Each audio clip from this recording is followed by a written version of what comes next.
PYX 106. It's 1-800-LAW-1010, 1-800-LAW-1010.com. Our friend Paul Harding from Martin Harding Mazzotti on the phone. Welcome, sir. Hey, good morning. Good morning. Real simple, Paul. Who owns the moose? See, I mean, that's the conversation this morning. Right. Wow. There's a Brewer in Lake George. brewer in Lake George with the moose on Who's it. getting sued from a lawyer in Albany. They're representing a brewer in Canada, an Right. old-timey brewer. Right. And it really boils down Moosehead. to Everybody knows Moosehead, right? I think. who owns the moose? That's the question. Yeah.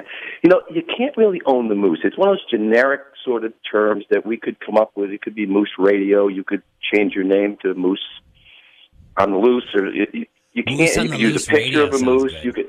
The question is this: is that moose on that product, which is beer, so similar to the one in Lake George that the customers or people who are making a choice at a store could be confused? And if the answer is that they made the likeness so close and they tried to market it so much consistent with the one in Canada, then maybe there's a trademark infringement. Tricky stuff. Who so it essentially comes down to somebody like a judge looking at it.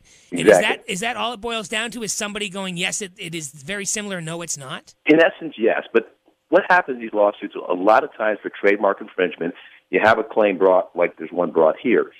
Ultimately, there's a lot of settlements in these things. There's so few cases that truly go all the way through trial. They're expensive. Right. You know, your chance of success is difficult. I mean, I think the burden really is going to be on this Canadian company to show that so many consumers would be confused.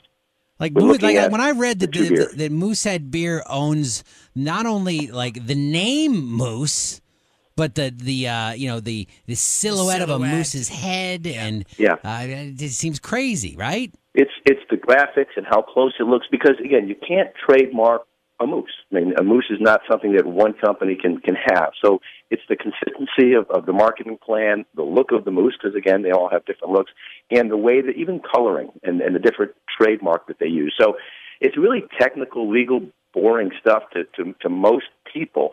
When you look at this stuff going through a lawsuit, they tend to be engineers who become patent lawyers, Right. and they really deal with these little nuances. And ultimately, yes, it's going to be a judge who will look at this and or a jury, depending on where it goes. But they're going to decide whether or not the likeness is so much like it that they could stop this Adirondack company from producing the beer or have them change their trademark. It's the Adirondack Pub and Brewery that is in question here. Well, it's specifically the Moose Whiz root beer. Right, but they're the ones that are dealing with this nonsense from Canada. And free the moose is the hashtag if you want to go and follow along with it. I mean, I'm always for the little guy in these situations, right? I mean, you got to be. Yeah, you know, if you've got someone who's really just jumping on the coattails of some company that has done a great job in marketing the product, and folks head to the store to get some of the Canadian beer and end up buying the Adirondack beer, that's what the law is meant to protect. Right.